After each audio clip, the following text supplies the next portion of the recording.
નમસ્તે મિત્રો, તમારું સ્વાગત છે GK and education Gujarati channel પર. જો તમે ટેટ, ટાટ, એચટાટ, જીપીએસસી અથવા અન્ય સરકારી પરીક્ષાની તૈયારી કરી રહ્યા છો તો આ વિડીયો તમારા માટે ખૂબ ઉપયોગી છે. ચાલો આજનો પ્રથમ પ્રશ્ન જોઈએ. પ્રશ્ન નંબર 1. હું શાળાએ જાઉં છું. આ વાક્ય કયા પુરુષમાં આવે છે? જેનો જવાબ રહેશે ઉત્તમ પુરુષ.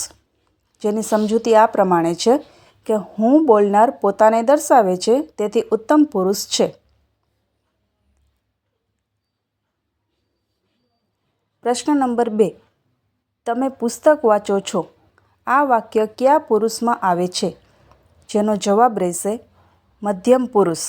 જેની સમજૂતી છે કે તમે સાંભળનારને દર્શાવે છે, તેથી મધ્યમ પુરુષ છે. પ્રશ્ન નંબર 3. તે ક્રિકેટ રમે છે. આ વાક્ય કયા પુરુષમાં આવે છે? જેનો જવાબ રહેશે પ્રથમ પુરુષ. જેની સમજૂતી તે અન્ય વ્યક્તિને દર્શાવે છે, તેથી પ્રથમ પુરુષ છે.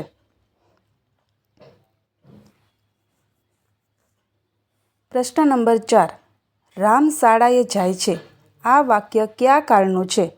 જેનો જવાબ રહેશે વર્તમાન કાળ. સમજૂતી ક્રિયા હાલમાં થઈ રહી છે, એટલા માટે.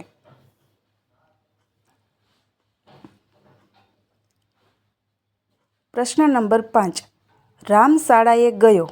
આ વાક્ય કયા કાળનું છે? જેનો જવાબ રહેશે ભૂતકાળ.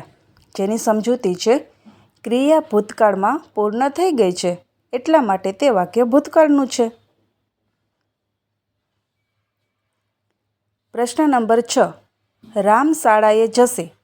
આ વાક્ય કયા કાળનું છે? જેનો જવાબ રહેશે ભવિષ્યકાળ.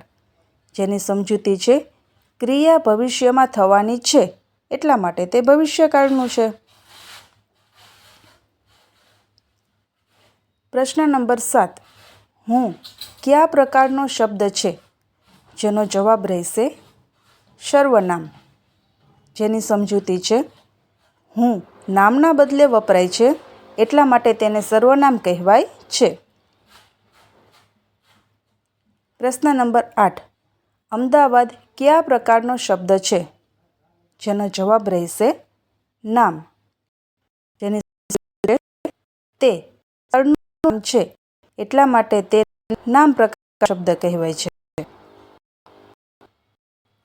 પ્રશ્ન નંબર 9. સુંદર કયા પ્રકારનો શબ્દ છે? જેનો જવાબ રહેશે વિશેષણ. સમજૂતી તે નામનો ગુણ દર્શાવે છે, એટલા માટે તે વિશેષણ છે. પ્રશ્ન નંબર 10.